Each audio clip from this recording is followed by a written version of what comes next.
Good evening. You're watching the main news on HKIBC. I'm Edna. And I'm Isabel Wong. Let's take a look at tonight's top stories. Disqualified lawmaker Lau Siu Lai looks to contest seat she lost 2 years ago, but may be challenged by two more hopefuls. Leung Kwok-hung and Tam Tak-chi lose conviction appeal but have sentences reduced. And Chinese embassy in Britain wants apology from event organizer that saw CCTV journalist allegedly assault volunteer. Ousted Democratic lawmaker Lau Siu Lai has officially thrown her hat into the ring at the Legislative Council by-election. But she will have to beat Beijing-backed candidate Rebecca Chan. The race was made more complicated after a second Democratic candidate, veteran Frederick Fong, entered the fray without receiving support from allies. Raymond Yeung reports.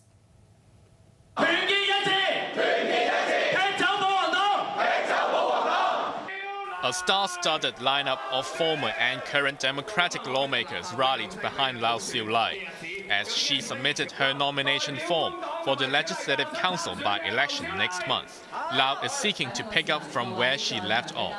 She wants to run in the same Kowloon West constituency she had won 2 years ago. But her nomination must first be endorsed by the Electoral Affairs Commission, which could bar a candidate based on past behavior and allegiance. Lau had previously advocated self-determination. She admitted that could be used as grounds to stop her from running. I think it will be a very ridiculous scenario. I want to be more prudent and give more time for our pro-democratic camp to have the feedback to face a different scenario. The Polytechnic University social sciences lecturer was among 6 disqualified Democratic lawmakers in 2016. They were tossed out of LegCo for improper oath-taking. If Lau is allowed to run, she will be up against Rebecca Chan, who was rumored to run for the LegCo seat for weeks. Chan is relatively unknown, but is backed by her old boss, former Health Minister Ko Wing-man. Ko came out to a rally in Kowloon City this morning in support of his former political assistant. Up to now, I think in Hong Kong is full of negative atmosphere. I wish to use my past experience to change this situation. I will mainly focus on the education, medical, and the housing issue.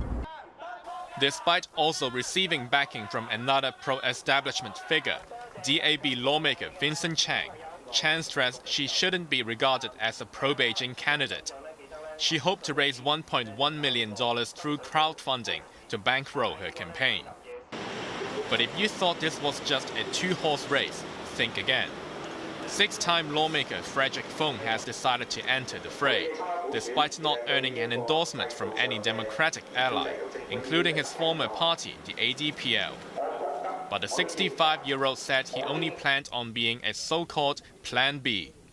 If Lau was unable to run, Fong said he hoped to serve as a backup for the Democratic camp. If Ms. Lau being accepted as the candidate for the coming election, I will withdraw immediately.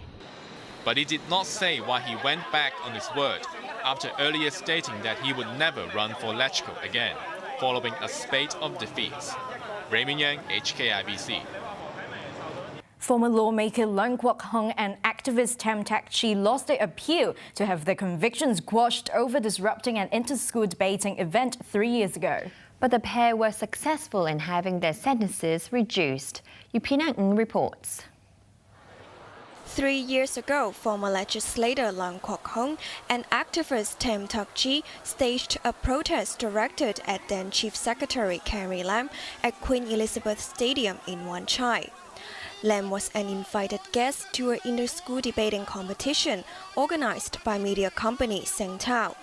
The company reported the disruption to police a few days later. In 2016, Leung and Tam were each convicted of 1 count of obstructing a person in lawful use of a civic center by the Eastern Magistrates Court. They were handed a 7-day prison sentence, but Thames was suspended for 12 months. Both subsequently launched an appeal at the High Court. In a 48-page judgment handed down today, Judge Wilson Chan said protesters inside civic centers did not enjoy the same right as they did in public. Chan explained it was because users of civic centers had exclusive rights to organize events there, while a person could not exclusively use public areas. On those grounds, the judge threw out the appeal against their convictions. Regarding the sentence, Chan accepted the applicant's claim that they had only interrupted the event and not obstructed it. The judge acknowledged that their actions did not involve any violence. He agreed that the original punishments for Leung and Tam were too heavy. Chan replaced their sentences with a $3,000 fine each. Outside court, Leung said the latest ruling could set a precedent for the government to curb demonstrations in civic centers. The demonstrator will be threatened always if we have already found guilty. Anyone who is not welcomed by the celebrity, and then they will be the subject of political persecution. Leung added he would consider appealing to the Court of Final Appeal. Yu Pin, HKIBC. Chief Executive Carrie Lam says materials advocating for Hong Kong independence will not be allowed in the protest area outside government headquarters. Lam made the remarks today after a group of protesters holding pro-independence materials were denied access into the forecourt.